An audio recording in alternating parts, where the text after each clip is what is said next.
Otto and me. Warning. This isn't a sad story, but it might make you tear up. One night, I was on the phone with my girlfriend, Jen, who was away on business in Austin for 3 months. Phone calls and Google Meet are how we kept in touch. My only companion was Otto, my cat. He loved Jen more than me, asshole, but only had me around, so he was glued to me, constantly. Geez, Otto, can I breathe once without petting you? No, you only get one hand. Dear Otto, my companion of 14 years.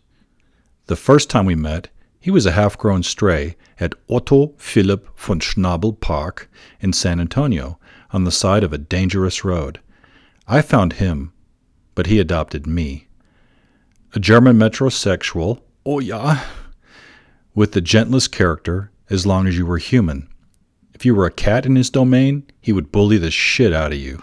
If you were a small to mid-sized dog sniffing past, poor guy, you never saw it coming. He would have said that he's beautifully big-boned. But on the cat obesity scale, he once achieved a 9 out of 10. He could literally roll in his own chubs. He hated his grain-free diet, but got down to a size 7. So as I'm talking to Gwen, he starts observing me and waiting for the best time to nudge the phone out of my hand. And then I noticed something strange and kind of funny.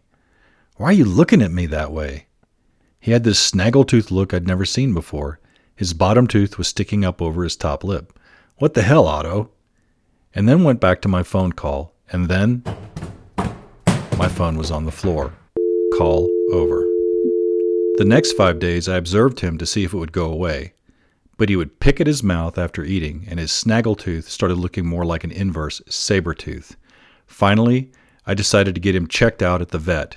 She said that it could be a tooth infection down to the root, but I had better get him checked out elsewhere since dental wasn't her specialty.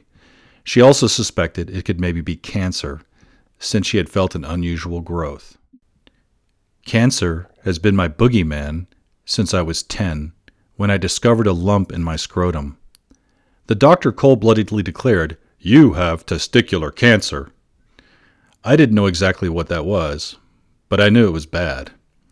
Turned out to be a hernia, asshole, but the emotional scar remains. When I was 19 in the military, I discovered another lump. Same fear, but this time it was a benign cyst from a basketball injury. On it went. My mother and second wife both had cervical cancer, followed by hysterectomies. Cancer just seems to lurk around me, but has never done its worst to me or my loved ones. So I took Otto to a specialist vet to get his tooth checked.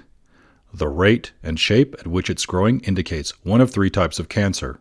The bone cancer variant, after surgery, will probably prolong his life by a year or more. The other 2, no cure. Quick death.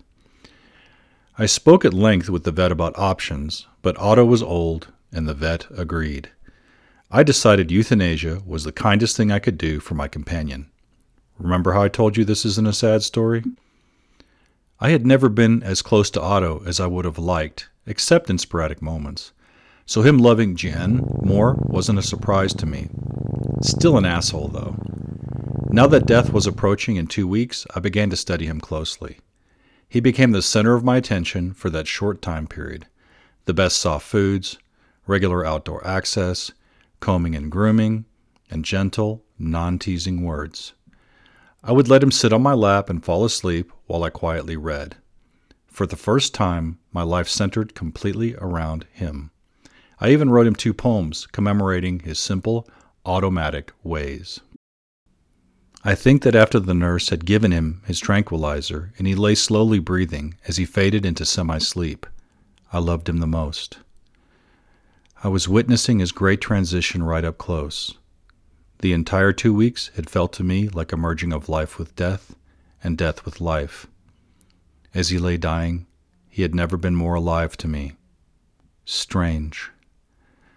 I guess when I was annoyed, busy, or just ignoring him, he must have been dead to me in some way.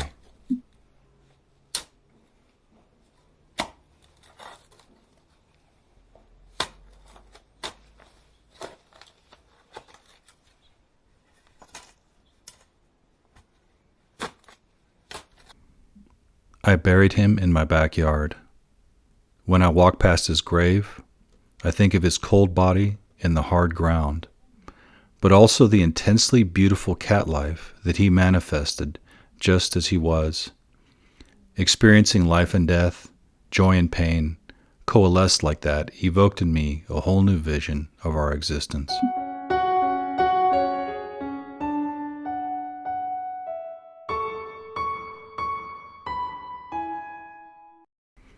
Okay, so this is a sad story.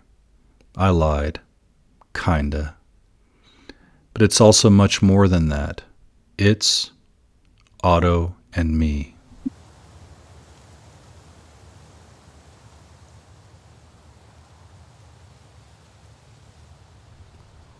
My paws fall gently, like autumn leaves now, caress your cheek and lay to ground. I am here where your memory finds me. I am here on the soft prints of your soul.